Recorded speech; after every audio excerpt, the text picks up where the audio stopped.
Hello. Before we begin, a quick note. The Boy to Sleep podcast relies on you and sponsors, which means you will hear a quick advertisement before the beginning of tonight's episode. While the podcast is free, you are welcome to subscribe for just $2.99 per month, which supports the creation of this podcast and gives you an ad-free listening experience. Simply click the link in the show notes from your podcast app. Rest easy. So good, so good, so good. New fall arrivals are at Nordstrom Rack stores now. Get ready to save big with up to 60% off Vince, Kurt Geiger London, and more. How did I not know Rack has Adidas? Because there's always something new. Join the Nordy Club at Nordstrom Rack to unlock exclusive discounts on your favorite brands. Shop new arrivals first and more. Plus, get an extra 5% off every Rack purchase with a Nordstrom credit card. Great brands, great prices. That's why you Rack.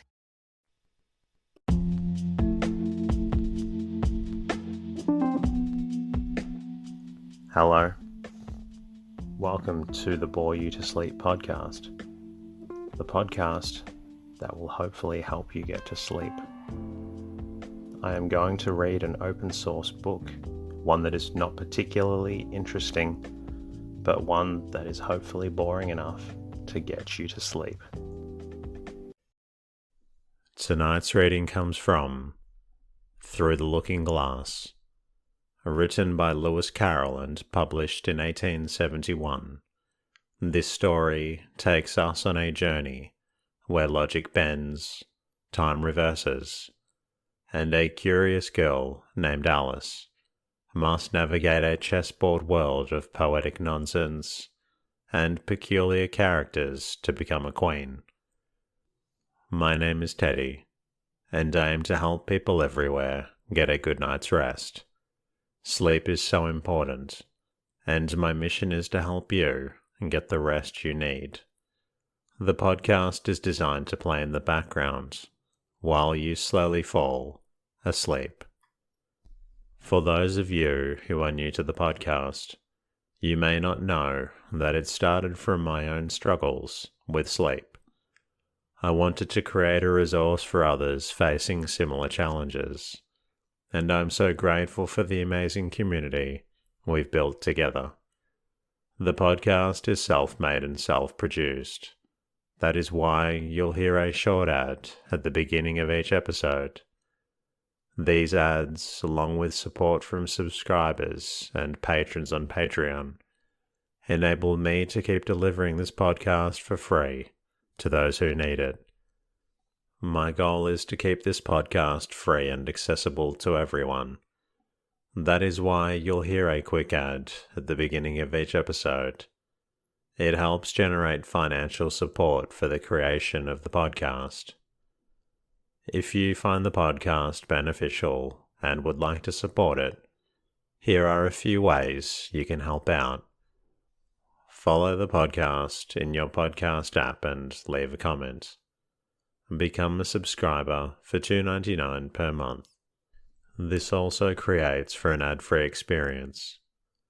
If subscribing is not possible, an easy way to help is simply by leaving a review and rating in your podcast app. Even one sentence really helps out. If you would like to say hello to me, you can always do that by visiting boytosleep.com. And if you know someone out there who also needs a good night's rest, please feel free to recommend the podcast to them. In the meantime, lie back, relax, and enjoy the readings. Through the Looking Glass, Chapter 1. Looking Glass House. One thing was certain, that the white kitten had had nothing to do with it. It was the black kitten's fault entirely, for the white kitten had been having its face washed by the old cat for the last quarter of an hour, and bearing it pretty well considering. So you see that it couldn't have had any hand in the mischief. The way Dinah washed her children's faces was this. First she held the poor thing down by its ear, with one paw, and then with the other paw she rubbed its face all over, the wrong way, beginning at the nose. And just now, as I said, she was hard at work on the white kitten, which was lying quite still and trying to purr, no doubt feeling that it was all meant for its good. But the black kitten had been finished with earlier in the afternoon, and so, while Alice was sitting curled up in a corner of the great armchair, half talking to herself and half asleep, the kitten had been having a grand game of romps with the ball of worsted Alice, had been trying to wind up, and had been rolling it up and down till it had all come undone again, and there it was, spread over the hearth rug, all knots and tangles, with the kitten running after its own tail in the middle. "Oh, you wicked little thing," cried Alice, catching up the kitten and giving it a little kiss to make it understand that it was in disgrace. "Really, Dinah ought to have taught you better manners. You ought, Dinah, and you know you ought," she added, looking reproachfully at the old cat, and speaking in as cross a voice as she could manage. And then she scrambled back into the armchair, taking the kitten and the worsted with her, and began winding up the ball again. But she didn't get on very fast, and she was talking all the time, sometimes to the kitten and sometimes to herself. Kitty sat very demurely on her knee, pretending out one paw and gently touching the ball, as if it would be glad to help if it might. "Do you know what tomorrow is, Kitty?" Alice began. "You'd have guessed if you'd been up in the window with me, only Dinah was making you tidy, so you couldn't. I was watching the boys getting in sticks for the bonfire, and it wants plenty of sticks, Kitty. Only it got so cold and it snowed so, they had to leave off. Never mind, Kitty, we'll go and see the bonfire tomorrow." Here Alice wound 2 or 3 turns of the worsted round the kitten's neck, just to see how it would look. This led to a scramble, in which the ball rolled down upon the floor, and yards of it got unwound again. "Do you know, I was so angry, Kitty," Alice went on as soon as they were comfortably settled again. "When I saw all the mischief you had been doing, I was very nearly opening the window and putting you out into the snow. And you'd have deserved it, you little mischievous darling. What have you got to say for yourself? Now don't interrupt me," she went on, holding up one finger. "I'm going to tell you all your faults. Number 1, you squeaked twice while Dinah was washing your face this morning. Now you can't deny it, Kitty. I heard you. What's that you say?" Pretending that the kitten was speaking. "Her paw went into your eye. Well, that's your fault, for keeping your eyes open. If you'd shut them tight up, it would not have happened. Now don't make any more excuses, but listen. Number 2, you pulled Snowdrop away by the tail, just as I had put down the saucer of milk before her. What, you were thirsty, were you? How do you know she wasn't thirsty too? Now for number 3, you unwound every bit of the worsted while I wasn't looking. That's 3 faults, Kitty, and you've not been punished for any of them yet.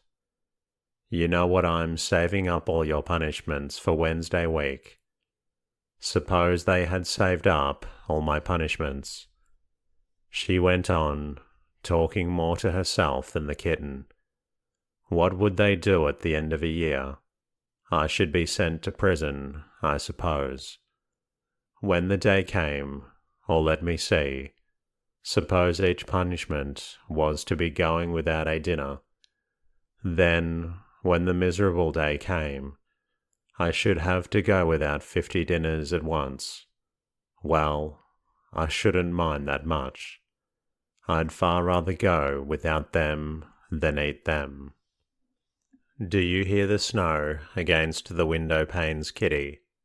How nice and soft it sounds, just as if someone was kissing the window all over outside. I wonder if the snow loves the trees and fields that it kisses them so gently. And then it covers them up snug, you know, with a white quilt, and perhaps it says, "Go to sleep, darlings, till the summer comes again." And when they wake up in the summer, Kitty, they dress themselves all in green, and dance about, whenever the wind blows. Oh, and that's very pretty, cried Alice, dropping the ball of worsted to clap her hands. And I do so wish it was true. I'm sure the woods look sleepy in the autumn, when the leaves are getting brown. Kitty, can you play chess? Now don't smile, my dear. I'm just asking it seriously. Because when we were playing just now, you watched just as if you understood it, and when I said check, you purred.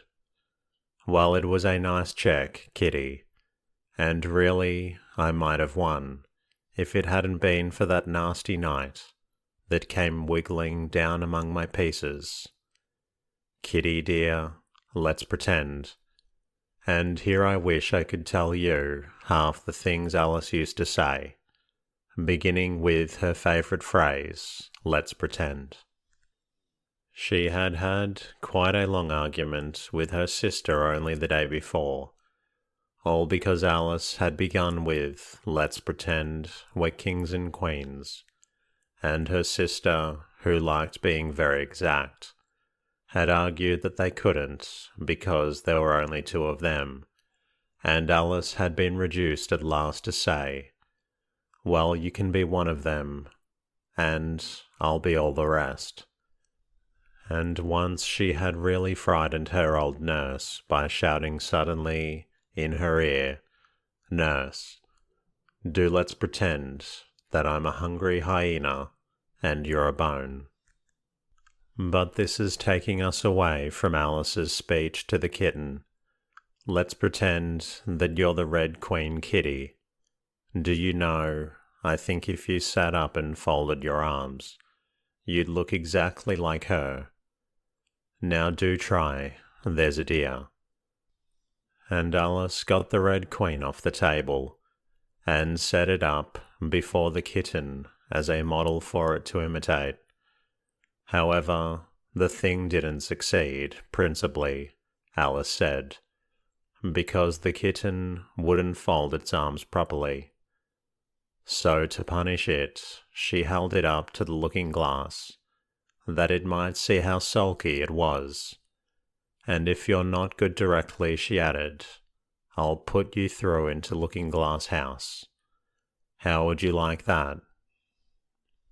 Now if you'll only attend, Kitty, and not talk so much, I'll tell you all my ideas about Looking-Glass House. First, there's the room you can see through the glass. That's just the same as our drawing room, only the things go the other way. I can see all of it when I get upon a chair, all but the bit behind the fireplace. Oh, I do so wish I could see that bit. I want so much to know whether they've a fire in the winter. You can never tell, you know, unless our fire smokes, and then smoke comes up into that room too. But that may be the only pretense, just to make it look as if they had a fire. Well then, the books are something like our books, only the words go the wrong way, I know that because I've held up one of our books to the glass, and then they hold up one in the other room. How would you like to live in Looking Glass House, Kitty? I wonder if they'd give you milk in there. Perhaps Looking Glass milk isn't good to drink. But oh, Kitty, now we come to the passage. You can just see a little peep of the passage in Looking Glass House if you leave the door of our drawing room wide open, and it's very like our passage as far as you can see, only you know it may be quite different on beyond. Oh, Kitty, how nice it would be if we could only get through into Looking Glass House. I'm sure it's got, oh, such beautiful things in it. Let's pretend there's a way of getting through into it somehow, Kitty. Let's pretend the glass has got all soft like gauze, so that we can get through. Why, it's turning into a sort of mist now, I declare. It'll be easy enough to get through. She was up on the chimney piece while she said this, though she hardly knew how she got there. And certainly the glass was beginning to melt away, just like a bright silvery mist.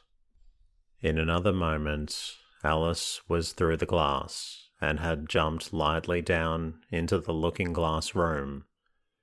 The very first thing she did was to look whether there was a fire in the fireplace, and she was quite pleased to find that there was a real one, blazing away as brightly as the one she had left behind. So I shall be as warm here as I was in the old room, thought Alice. Warmer, in fact, because there'll be no one here to scold me away from the fire. Oh, what fun it'll be when they see me through the glass in here, and can't get at me. Then she began looking about and noticed that what could be seen from the old room was quite common and uninteresting, but that all the rest was as different as possible. For instance, the pictures on the wall next to the fire seemed to be all alive, and the very clock on the chimney piece, you know you can only see the back of it in the looking glass, had got the face of a little old man and grinned at her. They don't keep this room so tidy as the other, Alice thought to herself as she noticed several of the chessmen down in the hearth among the cinders. But in another moment, with a little "oh" of surprise, she was down on her hands and knees watching them. The chessmen were walking about two and two. "Here are the Red King and the Red Queen," Alice said in a whisper, for fear of frightening them. "And there are the White King and the White Queen, sitting on the edge of the shovel. And here are two castles walking arm in arm. I don't think they can hear me," she went on, as she put her hand closer down, "and I'm nearly sure they can't see me.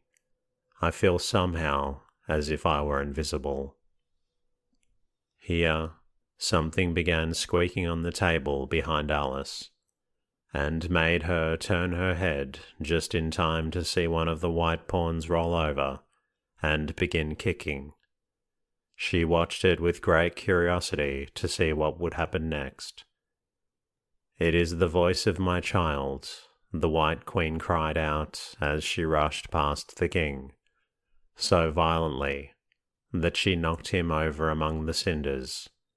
"My precious Lily, my imperial kitten," and she began scrambling wildly up the side of the fender.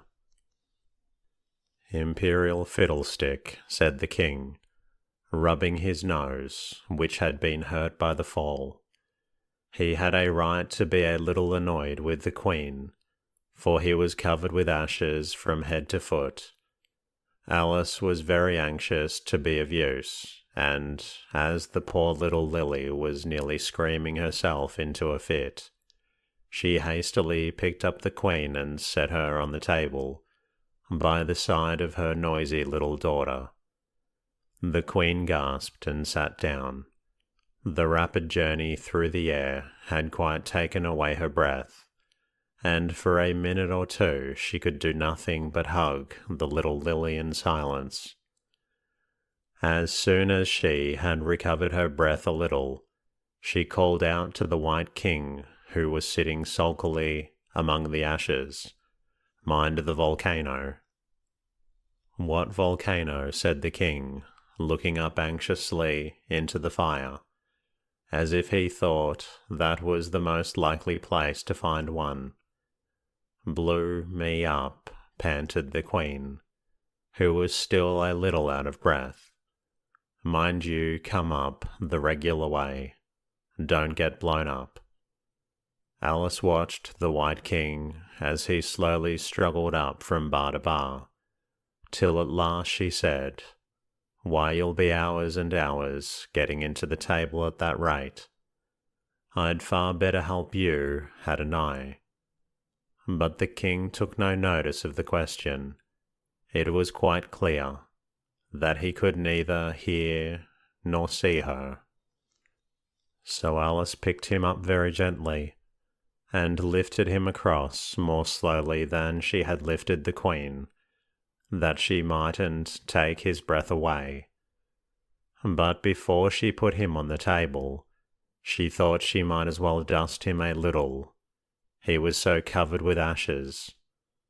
She said afterwards that she had never seen in all her life such a face as the king made, when he found himself held in the air by an invisible hand, and being dusted. He was far too much astonished to cry out, but his eyes and his mouth went on getting larger and larger, and rounder, till her hand shook so with laughing that she nearly let him drop upon the floor. "Oh, please don't make such faces, my dear," she cried out, quite forgetting that the king could not hear her. "You make me laugh so that I can hardly hold you, and don't keep your mouth so wide open. All the ashes will get into it there.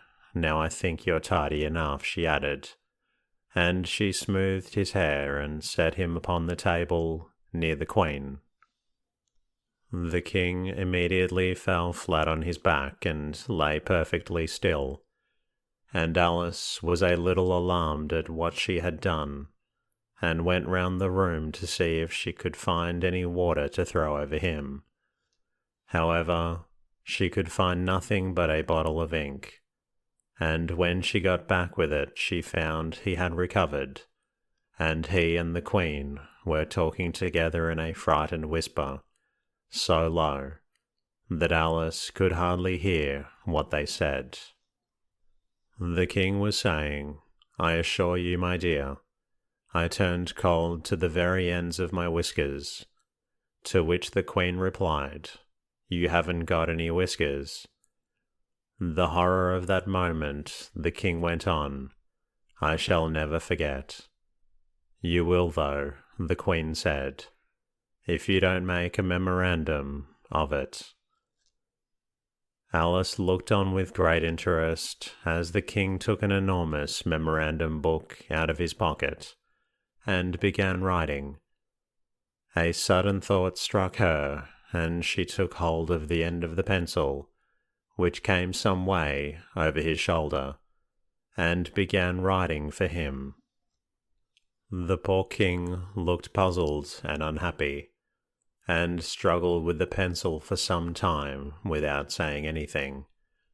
But Alice was too strong for him, and at last he panted out, "My dear, I really must get a thinner pencil. I can't manage this one a little bit. It writes all manner of things that I don't intend." "What manner of things?" said the Queen, looking over the book in which Alice had put the white knight is sliding down the poker. He balances very badly. That's not a memorandum of your feelings. There was a book lying near Alice on the table, and while she sat watching the White King, for she was still a little anxious about him, and had the ink all ready to throw over him, in case he fainted again, she turned over the leaves to find some part that she could read. For it's all in some language I don't know, she said to herself. It seems very pretty, she said, when she had finished it, but it's rather hard to understand. You see, she didn't like to confess, even to herself, that she couldn't make it out at all. Somehow, it seems to fill my head with ideas, only I don't exactly know what they are. However, somebody killed something, that's clear, at any rate. But oh, thought Alice, suddenly jumping in, if I don't make haste, I shall have to go back through the looking-glass before I've seen what the rest of the house is like. Let's have a look at the garden first. She was out of the room in a moment and ran downstairs. Or at least, it wasn't exactly running, but a new invention of hers for getting downstairs quickly and easily, as Alice had said to herself. She just kept the tips of her fingers on the handrail and floated gently down without even touching the stairs with her feet. Then she floated on through the hall, and would have gone straight out the door in the same way, if she hadn't caught hold of the doorpost. She was getting a little giddy with so much floating in the air, and was rather glad to find herself walking again in the natural way. I should see the garden far better, said Alice to herself, if I could get to the top of that hill. And here's a path that leads straight to it. At least, no, it doesn't do that. After going a few yards along the path and turning several sharp corners. But I suppose it will, at last. But how curiously it twists. It's more like a corkscrew than a path. Well, this turn goes to the hill, I suppose. No, it doesn't. This goes straight back to the house. Well then, I'll try it the other way. And so she did, wandering up and down, trying turn after turn, but always coming back to the house, do what she would. Indeed, once, when she turned a corner rather more quickly than usual, she ran against it before she could stop herself. It's no use talking about it, Alice said, looking up at the house and pretending it was arguing with her. I'm not going in again yet. I know I should have to get through the looking-glass again, back into the old room, and there'd be an end to all of my adventures. So resolutely turning her back upon the house, she set out once more down the path, determined to keep straight until she got to the hill. For a few minutes all went on well, and she was just saying, I really shall do it this time, when the path gave a sudden twist and shook itself, as she described it afterwards, and the next moment she found herself, actually, walking in at the door. Oh, it's too bad, she cried. I never saw such a house for getting in the way. Never. However, there was the hill full in sight, so there was nothing to be done but start again. This time she came upon a large flower bed with a border of daisies, and a willow tree growing in the middle. "Oh, tiger lily," said Alice, addressing herself to one that was waving gracefully about in the wind, "I wish you could talk." "We can talk," said the tiger lily, when there's anybody worth talking to. Alice was so astonished that she could not speak for a minute. It quite seemed to take her breath away.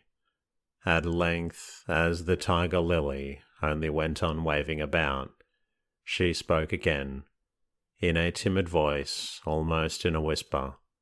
"And can all the flowers talk?" "As well as you can," said the tiger lily, and a great deal louder. "It isn't manners for us to begin, you know," said the rose, "and I really was wondering when you'd speak." Said I to myself, her face got some sense in it, though it's not a clever one. Still, you're the right colour, and that goes a long way. "I don't care about the colour," the tiger lily remarked. "If only her petals curled up a little more, she'd be all right." Alice didn't like being criticised, so she began asking questions. "Aren't you sometimes frightened at being planted out here, with nobody to take care of you?" "There's the tree in the middle," said the rose. "What else is it good for?" "But what could it do, if any danger came?" Alice asked. "It says, bow, woe," cried a daisy. "That's why its branches are called bows." "Didn't you know that?" cried another daisy. And here they all began shouting together, till the air seemed quite full of little shrills of voices. "Silence, every one of you," cried the tiger lily, waving itself passionately from side to side and trembling with excitement. "They know I can't get at them," it panted, bending its quavering head towards Alice, "or they wouldn't dare to do it." "Never mind," Alice said in a soothing tone, and stooping down to the daisies, who were just beginning again, she whispered, "If you don't hold your tongues, I'll pick you." There was silence in a moment, and several of the pink daisies turned white. "That's right," said the tiger lily. "The daisies are worst of all. When one speaks, they all begin together, and it's enough to make one wither to hear the way they go on." "How is it you can all talk so nicely?" Alice said, hoping to get into a better temper by a compliment. "I've been in many gardens before, but none of the flowers could talk." "Put your hand down and feel the ground," said the tiger lily. "Then you'll know why." Alice did so. "It's very hard," she said, "but I don't see what has to do with it." "In most gardens," the tiger lily said, "they make the beds too soft, so that the flowers are always asleep." This sounded a very good reason, and Alice was quite pleased to know it. "I never thought of that before," she said. "It's my opinion that you never think at all," the rose said in a rather severe tone. "I never saw anybody that looked stupider," a violet said so suddenly that Alice quite jumped, for it hadn't spoken before. "Hold your tongue," cried the tiger lily, "as if you ever saw anybody. You keep your head under the leaves and snore away there, till you know no more what's going on in the world than if you were a bud." "Are there any more people in the garden besides me?" Alice said, not choosing to notice the rose's last remark. "There's one other flower in the garden that can move about like you," said the rose. "I wonder how you do it." "You're always wondering," said the tiger lily, "but she's more bushy than you are." "Is she like me?" Alice asked eagerly, for the thought crossed her mind. "There's another little girl in the garden somewhere." "Well, she has the same awkward shape as you," the rose said, "but she's redder, and her petals are shorter, I think." Her petals are done up close, almost like a dahlia. The tiger lily interrupted. Not tumbled about anyhow, like yours. But that's not your fault, the rose added kindly. You're beginning to fade, you know. And then one can't help one's petals getting a little untidy. Alice didn't like this idea at all. So to change the subject, she asked, "Does she ever come out here?" "I dare say you'll see her soon," said the rose. "She's one of the thorny kind." "Where does she wear the thorns?" Alice asked with some curiosity. "Why, all round her head, of course," the rose replied. "I was wondering you hadn't got some too. I thought it was the regular rule." "She's coming," cried the larkspur. "I hear her footstep. Thump, thump, thump along the gravel walk." Alice looked around eagerly and found that it was the Red Queen.